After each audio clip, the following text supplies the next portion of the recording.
अगर आपने पीटी का एग्जाम ऑलरेडी बुक करा दिया है या तो फिर आप सोच रहे हो कि फ्यूचर में आपको पीटी का एग्जाम देना है, तो ये वीडियो आपकी बहुत हेल्प करेगा। सबसे पहले I just give you 2 reasons कि आपको ये वीडियो क्यों देखनी चाहिए। Number 1, my score. So I have successfully achieved 90 on 90 overall score in PT. कितना टाइम लगा, कैसे किया, वो सारी हम इस वीडियो में बात करेंगे। And number 2 important question, is PT hard और ईजी? तो ऑनेस्टली ये पर्सनल पर्सपेक्टिव पे डिपेंड करता है। लाइक फॉर एग्जाम्पल, अगर आपकी पूरी एजुकेशन बचपन से आपने इंग्लिश मीडियम में पढ़ाई की है तो काफ़ी ग्रामर, काफ़ी चीज़ें, काफ़ी वोकेबलरी आपकी ऑटोमेटिकली अच्छी हो जाती है, so it becomes easy. But अगर आपने स्कूलिंग लेट्स से ऐसी लैंग्वेज में की है जो इंग्लिश नहीं है, अपनी लोकल लैंग्वेज में, तो वो थोड़ा सा हार्ड हो सकता है। But in this video I am going to share all the tips and tricks जिसकी मदद से आपको डेफिनेटली आप बहुत अच्छा स्कोर कर सकते हो। So keep watching. पीटी के बारे में आपको सबसे बेसिक चीज़ें ये पता होनी चाहिए कि ये इंग्लिश लैंग्वेज बेस्ड एग्जाम है। दूसरा, ये कंप्यूटर पे होने वाली है, तो आपको कुछ भी लिखना नहीं है, आपके हैंडराइटिंग और इन सब से फर्क नहीं पड़ता।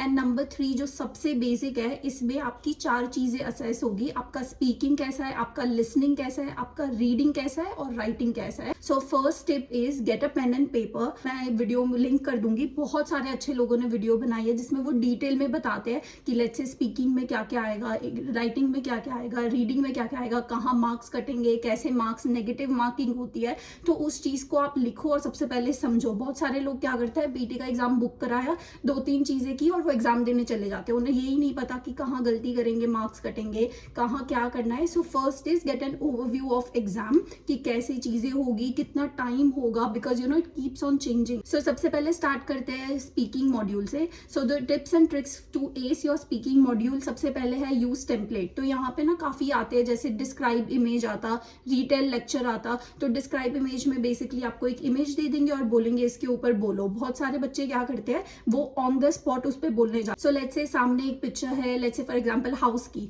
तो या तो आप इसको ऐसे कर सकते हो, I can see a house, the house is blue in colour, the house is 2 story, something like that. तो इस पे क्या होगा, इस पे आपको ज्यादा जोर देना पड़ेगा सोचने में, और आप सोचोगे अपनी खुद की लैंग्वेज में, लेट्स से पंजाबी, हिंदी, गुजराती, और फिर आप इसको इंग्लिश में बोलोगे। तो इससे आपकी फ्लुएंसी डेफिनेटली बिगड़ेगी क्योंकि आपको वर्ड्स याद नहीं आ रहे होंगे। तो इन चीजों में जैसे डिस्क्राइब इमेज और रिटेल लेक्चर में आप एक टेम्पलेट यूज कर सकते हो। सो टेम्पलेट में क्या होता है, मेनली आपके कीवर्ड्स आ जाते हैं, आपको स्टार्ट कैसे करना है, एंड कैसे करना है वो आ जाता है, और बीच में सिर्फ आपको फिलर वर्ड्स यूज करने हैं। तो ये टेम्पलेट भी आपको यूट्यूब पे मिल जाएंगे। सो मेक श्योर आपको ये टेम्पलेट पकड़ो और उसी को आप फॉलो करो। नंबर 2 है don't focus on accent, focus on clarity and fluency.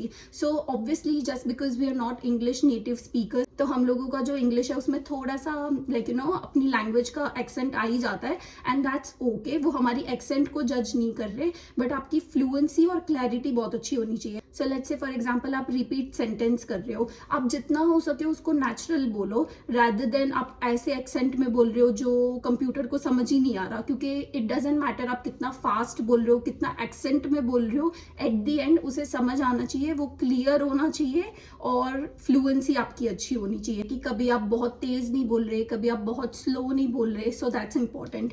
Number 3 है अवॉइड फिलर्स। लाइक जब आपको खुद बोलना होता है तो उसमें कभी कभी क्या होता है, हम पॉज हो जाते हैं, हम दिमाग से सोच रहे हैं और तब हम बोलेंगे this is very beautiful, how, ये वो। तो ऐसी चीजें प्लीज ना करें। आप इस चीज की प्रैक्टिस करें कि आप जितना बोलो अच्छे से बोलो और फ्लुएंटली बोलो, और तो बिल्कुल भी यूज ना करो।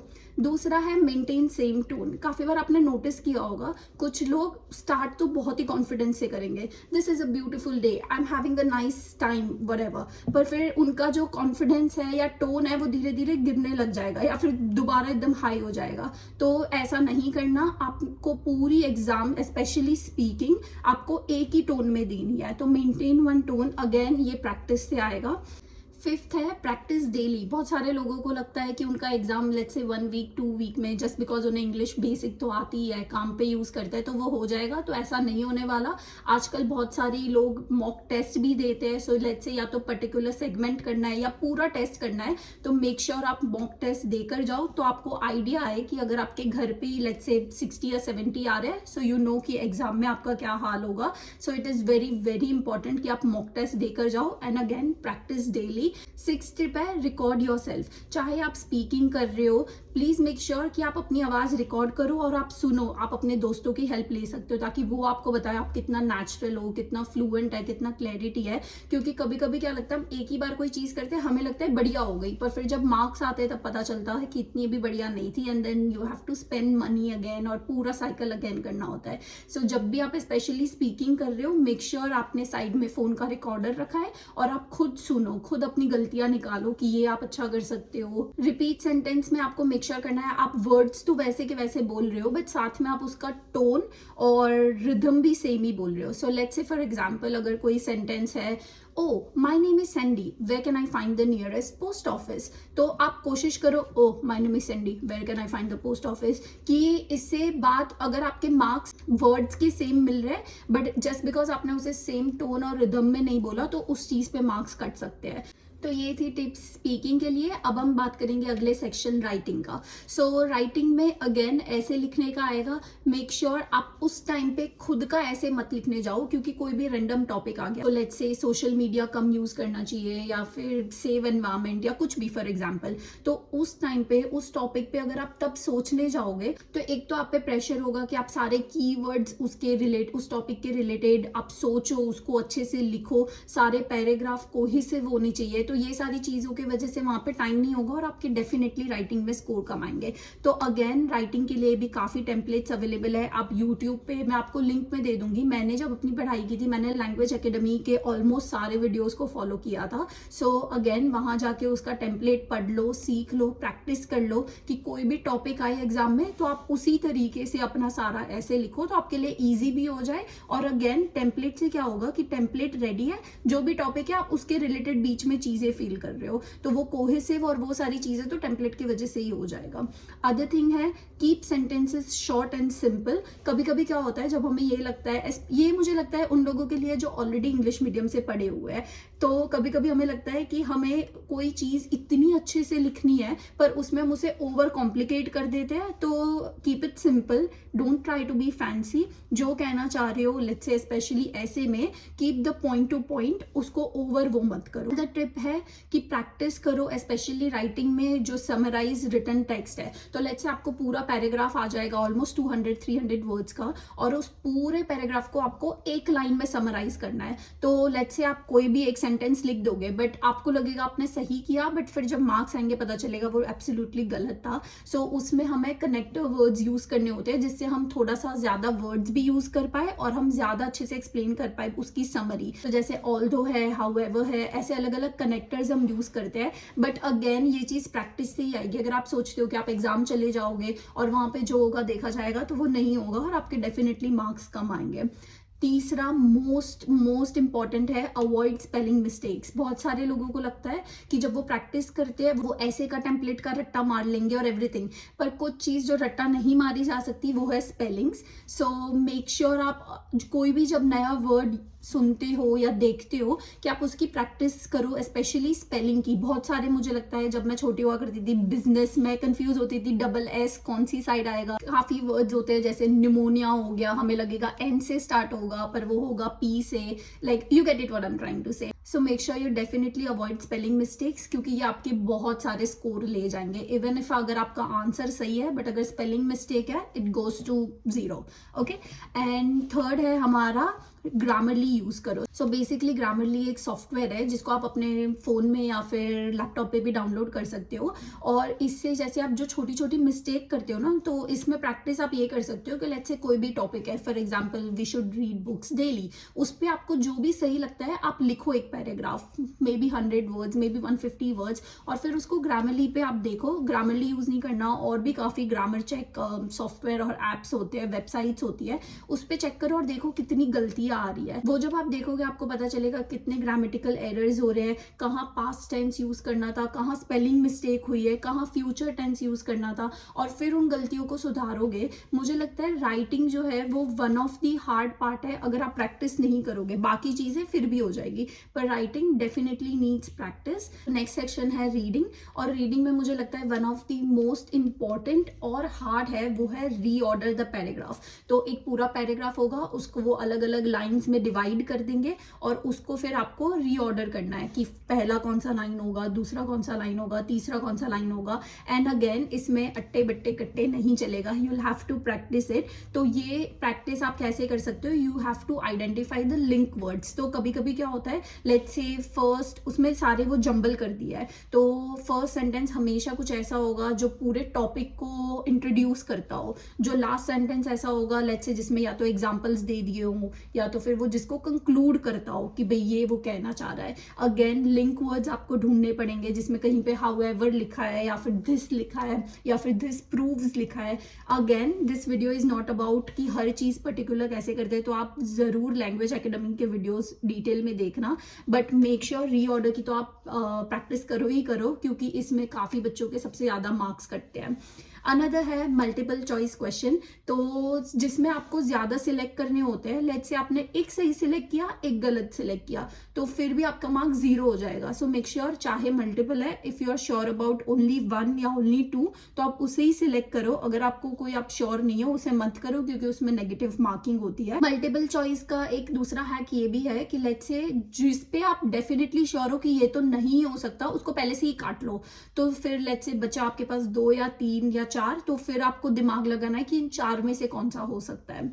दूसरा है टाइम योर सेल्फ। अगेन इसमें भी काफी लोगों को लगता है रीडिंग ही है, आंसर हमारे सामने ही है, उसमें से बस ढूंढना है, हम कर लेंगे। बट बहुत सारे बच्चे इसमें बहुत टाइम गवाते हैं, और अगर इसमें आपने टाइम गवा दिया तो आगे का नेक्स्ट सेक्शन के लिए आपके पास टाइम नहीं बचेगा। सो मेक श्योर जब आप इसका प्रैक्टिस कर रहे हो, यू टाइम योर सेल्फ, कि आप देखो कि आप कहीं 5 या 10 मिनट तो नहीं लगा रहे एक ही क्वेश्चन पे, और अगर आपकी लग रही है इतनी टाइम तो आप प्रैक्टिस करो कि कम टाइम लगे, जल्दी से जल्दी आप नेक्स्ट सेक्शन पे जा सको। नेक्स्ट सेक्शन है लिसनिंग। लिसनिंग में वन ऑफ द सेक्शन होता है राइट फ्रॉम डिक्टेशन, कि वो कुछ बोलेंगे और फिर आपको उसी चीज को लिखना है। अगेन उसमें ग्रामेटिकल एरर्स बहुत होते हैं, स्पेलिंग मिस्टेक बहुत होते हैं, सो मेक श्योर आप इन चीजों पे प्रैक्टिस कर रहे हो। तीसरा है आपको प्रैक्टिस डेली करनी है। आई नो मैं बार बार प्रैक्टिस बोल रही हूँ, पर इफ यू डोंट प्रैक्टिस, क्योंकि हम सबका लेवल अलग है, अगर आपको लगेगा कि भाई कोई बात नहीं मैं जॉब पे होऊंगा तब कर लूंगा या ऐसे, वैसे नहीं होने वाला। लेट्स से आपकी एग्जाम 1 मंथ बाद है, 2 मंथ बाद है,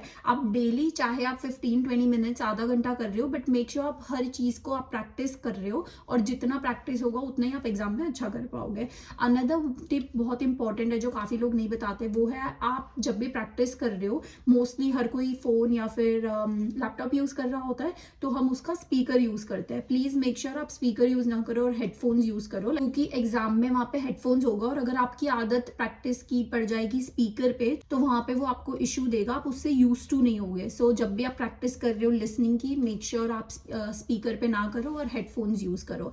दूसरा है समराइज स्पोकन टेक्स्ट, तो वो पूरा ऑलमोस्ट 3-4 मिनट का पूरा लेक्चर देंगे और आपको उसे समरी में लिखना है। तो अगेन उस पर भी आप पूरा मत लिखने जाना, क्योंकि ये ऐसे नहीं है, आपको जो मेन पॉइंट्स है सिर्फ वही लिखने हैं, और लिखते वक्त आप मेक श्योर करना स्पेलिंग मिस्टेक्स और ये सब नहीं हो रहा, और मेक श्योर करना आप वर्ड टू वर्ड नहीं लिख रहे। तो बहुत सारे बच्चे क्या करते हैं, वो जो भी लेक्चर बोल रहे हैं वो उसका पूरा लिखेंगे और फिर उसी चीज को लिखेंगे। हमें वो पूरा नहीं लिखना, सिर्फ उसके मेन पॉइंट्स लिखने हैं, और ये बहुत ही इंपॉर्टेंट है। लिसनिंग कभी कभी बोरिंग भी हो जाता है, स्पेशली अगर वो 4-5 मिनट तक पूरा लेक्चर दे रहे हैं या कुछ भी। सो मेक श्योर करो आप जोन आउट ना हो जाओ, और आप पूरी चीज को अच्छे से नोट्स लिखो, और लास्ट सेकेंड तक आप अलर्ट रहो कि आप कुछ भी इंपॉर्टेंट मिस ना हो जाए। बात करते हैं कुछ जनरल टिप्स के बारे में। सो मैंने ये भी नोटिस किया है, जब मैं और गुरमीत अपना एग्जाम दे रहे थे, अगेन बचपन से मैं बहुत ही I am good with computers and stuff, but उसने इतना कंप्यूटर्स लैपटॉप यूज नहीं किया। तो लेट्स से अगर उसे हर क्वेश्चन में नेक्स्ट जाना होता था, या फिर उसे क्लोज करना होता था, स्टार्ट करना होता था, तो ये चीजें उसे टाइम कंज्यूम कर रही थी। He was not so smooth with it, specially let's say जब टाइपिंग आ रहा है, अगर आपने लैपटॉप इतना यूज नहीं किया तो आप एक एक वर्ड ढूंढ रहे हो और फिर टाइप कर रहे हो, तो इसमें बहुत सारा टाइम जाएगा। तो मेक श्योर आप प्रैक्टिस लैपटॉप से करो स्पेशली, क्योंकि वहां पे कंप्यूटर और कीबोर्ड आएगा। दूसरा चीज है कि आप मॉक टेस्ट कंपलसरी हर वीक लो, और मॉक टेस्ट क्या होता है बेसिकली कि वो सेम जैसा एग्जाम में आएगा वैसा आपको पहले ही टेस्ट करेंगे। करेंगे, तो आप 1 घंटा 1.5 घंटा जितना टाइम वो लगाएगा हर वीक निकालो और उन टेस्टों को दो, देखो उसमें आपके क्या स्कोर आ रहे हैं। नेक्स्ट है पीटी फॉर्मेट जानो। अगर आपको ये पता होगा किस टाइप के क्वेश्चन आएंगे, किस क्वेश्चन को आप अच्छे से कर लोगे, किस क्वेश्चन में आपको बिल्कुल भी आपके आंसर्स रॉन्ग हो रहे हैं, so it will give you an idea कि किस पे प्रैक्टिस करना है, किस पे कम करोगे तो भी चलेगा। And another thing is marking. कुछ चीज़ों में नेगेटिव मार्किंग है, सो प्लीज़ मेक श्योर आप चेक करो किस में है। कुछ चीज़ में ज़्यादा पॉइंट्स मिलते हैं दूसरों के अलावा, तो अगेन उस चीज़ पे फोकस करो। ये वीडियो मैं बहुत ही ओवरऑल और जनरल टिप्स देना चाहती हूँ, तो मैं इतना डीप पे नहीं जा रही, but if this video does well and if you want more tips ज़रूर कमेंट करना और मैं बताऊंगी कि मैंने एग्जैक्टली क्या किया था, कैसे किया था 90 और 90 स्कोर लाने के लिए। और लास्ट टिप है कि जो सारे सेक्शन है वो इंटर रिलेटेड है। So what I mean by that is, let's say आप स्पीकिंग कर रहे हो, सबसे पहले स्पीकिंग ही होता है, और आपको लगा कि आपका सेक्शन बिल्कुल भी अच्छा नहीं गया, तो आप क्या हो जाता है, आपका मूड डाउन हो जाता है कि भाई अब तो चलो एग्जाम ही चला गया, आप बाकी सारे सेक्शन पे भी यूं ही करने लग जाते हो। So don't do that. से अगर आपका कोई एक सेक्शन खराब जाता है, मे बी लिसनिंग खराब जा रहा है, मे बी रीडिंग खराब जा रहा है, इस चीज की वजह से आप पूरा टेस्ट खराब मत कर दो, क्योंकि ये जो स्कोर्स है ये इंटर रिलेटेबल है। कोई किसी और सेक्शन में भी, let's say may be for example आप स्पीकिंग कर रहे हो, उसमें भी लिसनिंग का आपको पॉइंट्स मिलेगा, लिसनिंग कर रहे हो तो उसमें आपको राइटिंग्स का स्कोर मिलेगा, क्योंकि सुनकर आपको वो चीज लिखनी है। तो what I am trying to say is कि इवन अगर आपका पर्टिकुलर सेक्शन खराब जाना है, इट्स ओके, डोंट पैनिक, आपको इधर उधर से भी उसका ओवरऑल मार्क्स, जनरल मार्क्स मिल जाएंगे। Just give your best and again हर कोई कह रहा है, मैं भी यही कहूंगी, प्लीज प्रैक्टिस। और मैंने अपना नाटी का एग्जाम भी दिया है, मेरे नाटी में क्या स्कोर्स आए हैं, मैंने कैसे वो किया। अगर आपको नाटी का भी इंफॉर्मेशन और वीडियो चाहिए, सो मेक श्योर आप कमेंट करो। And that is all about this video. It was really nice sharing my experience and I will see you in next vlog.